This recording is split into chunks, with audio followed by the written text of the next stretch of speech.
बहुत समय पहले प्राचीन कश्मीर के हृदय में नागा जनजाति का एक गांव था। उनका जीवन साधारण था, पर उनका दिल प्रेम और कथाओं से भरा था। उस गांव में एक लड़की रहती थी जिसका नाम प्रभा था। उसकी हंसी से घर गूंजता था, जब तक कि उसके भाई मिहिर पर बीमारी का साया न आ गया। गांव वाले इसे पिशाच कहते थे, एक बीमारी जो डर और गलत फहमियों से घिरी हुई थी। समझदार बुजुर्ग वैद्य ने एक इलाज का जिक्र किया, दुर्लभ जड़ी बूटियां जो केवल जंगल के उस पार पिशाचों की रहस्यमयी भूमि में पाई जाती थीं। मिथकों ने इन भूमियों को अभिशप्त और भूतों के अधीन बताया था। फिर भी अपने भाई के लिए उसने हिम्मत चुनी। मिहिर कमजोर है प्रभा। यह पिशाच रोग है, पुराना और भयावह। उसे बचाने के लिए तुम्हें जंगल के उस पार से अमृत पत्ती लानी होगी। अगर मिहिर को इसकी जरूरत है तो मैं जाऊंगी। बताइए, मुझे इसे कहाँ ढूंढना है?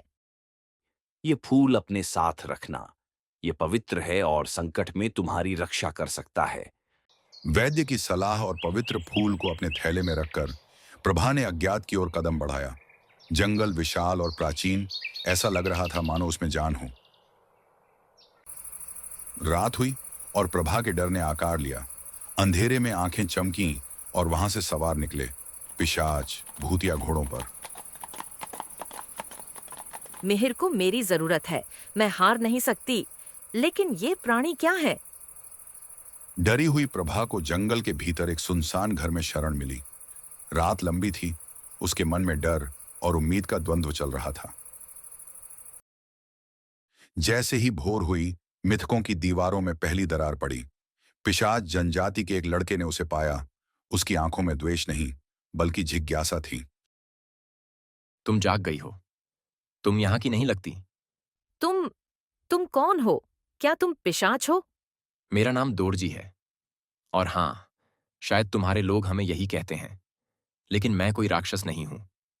तुम कौन हो? मैं प्रभा हूँ, नागा गांव से। मुझे अपने भाई को बचाने के लिए अमृता पत्ती चाहिए। मेरे साथ आओ, मैं तुम्हें अपने गांव ले चलता हूं। शायद हम एक दूसरे की मदद कर सकें। साथ में उन्होंने उस गांव का सफर तय किया जिसे प्रभा अंधकार का केंद्र मानती थी। लेकिन वहां उसने जीवन देखा, साधारण, मानवीय और अपने जैसा ही। ये बिल्कुल भी कहानियों जैसा नहीं है। तुम तो बस इंसान हो। और तुम कोई नागिन नहीं हो। लेकिन ये कहानियां हमें अलग रखती हैं, है ना? पिशाच राक्षस नहीं थे, बल्कि एक जनजाति थी जो अपने संघर्षों और कथाओं से बनी थी। उनके चेहरे गोल और दयालु, वे इंसानी थे जिसे मिथकों ने मिटा दिया था।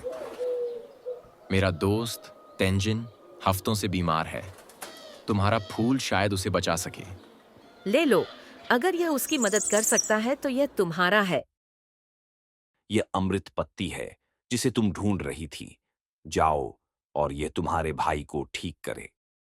भरोसे और दयालुता के एक पल में प्रभा के फूल ने उनके एक व्यक्ति को ठीक किया और बदले में उन्होंने उसे वह दिया जिसके लिए वह आई थी।